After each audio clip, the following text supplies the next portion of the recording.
కేదార్నాథ్ యాత్ర వార్తలో ఉంది. మనకు తెలుసు చార్ధామ్ యాత్ర ఉత్తరాఖండ్‌లో చాలా ఫేమస్. అయితే కేదార్నాథ్ యాత్ర అనేది చాలా కష్టమైన పని. దాదాపు 9 గంటల పాటు నడవాలన్నమాట. 16 కిలోమీటర్ల దూరం 9 అవర్స్ పడతది. దానికి సంబంధించి union cabinet Kedarnath ropeway project approve చేసిందన్నమాట. 13 కిలోమీటర్స్ రోప్‌వే క్రియేట్ చేయడానికి దాదాపు 4,081,00,00,000 ఖర్చు అవబోతుందన్నమాట. ఈ 13 కిలోమీటర్స్ ఏదైతే మామూలుగా 9, 10, 16 కిలోమీటర్లు తిరగాలంటే 9, 10 గంటలు పట్టుద్దో అది కేవలం రోప్‌వే ద్వారా 36 నిమిషాల్లో వెళ్ళిపోవచ్చనమాట. దీనివల్ల ట్రావెల్ టైమ్ చాలా తగ్గుద్ది. ముఖ్యంగా ఎవరైతే ఫిజికల్లీ ఛాలెంజ్ కానీ, ఏజ్డ్ పీపుల్ ఉంటారో వాళ్ళందరికీ కూడా చాలా కంఫర్ట్ ఉంటదనమాట. నేషనల్ రోప్‌వే డెవలప్‌మెంట్ ప్రోగ్రామ్ అని చెప్పి మనం పర్వత్మాల పరియోజన అనే ఒక ప్రాజెక్ట్‌ను స్టార్ట్ చేసింది మన గవర్నమెంట్. మనకు తెలుసు ఇండియాలో పెద్ద పెద్ద స్పిరిచ్యువల్ ప్లేసెస్ అన్నీ కూడా మౌంటైన్స్ మీద కానీ, హిల్స్ మీద కానీ ఇలా ఉన్నాయన్నమాట. అక్కడ వెదర్ కండిషన్స్ కానీ, టెర్రైన్ కండిషన్స్ కానీ చాలా రగ్గుడుగా ఉంటాయి. ఈ టైంలో ఇలాంటి రోప్‌వే ప్రాజెక్ట్స్ అనేవి చాలా హెల్ప్‌ఫుల్ అవుతాయి. ముఖ్యంగా ఈ కేదార్‌నాథ్ రోప్‌వే ప్రాజెక్ట్ అనేది పబ్లిక్ ప్రైవేట్ పార్ట్నర్‌షిప్‌తో స్టార్ట్ చేస్తున్నారు. దీనిలో efficient try cable detachable gondola technology వాడతారంట. అంటే 3 కేబుల్స్ ఉంటాయి.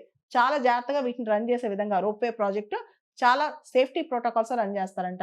ముఖ్యంగా దీనిలో పబ్లిక్ ప్రైవేట్ పార్ట్నర్‌షిప్ మోడల్‌లో design, build, finance, operate and transfer DBFOT ఫ్రేమ్‌వర్క్‌లో చేస్తారు. ప్రతిరోజు దాదాపు 18,000 పిలిగ్రిమ్స్‌ని తీసుకెళ్లే విధంగా ఈ రోప్‌వే ప్రాజెక్ట్ డిజైన్ చేస్తారంట. ఈ రోప్‌వే అనేది సోంప్రయాగ్ ప్రాంతం నుంచి కేదార్‌నాథ్ వరకు ఉంటదంట.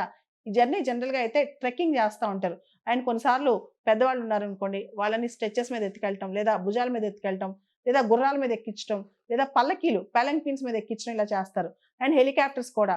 అయితే ఈ మధ్య కేదార్‌నాథ్ యాత్రలో హెలికాప్టర్ క్రాష్‌లు కూడా చాలా జరుగుతున్నాయన్నమాట. సో, కేదార్‌నాథ్ అనేది రుద్రప్రయాగ్ జిల్లాలో ఉంది ఉత్తరాఖండ్ రాష్ట్రంలో.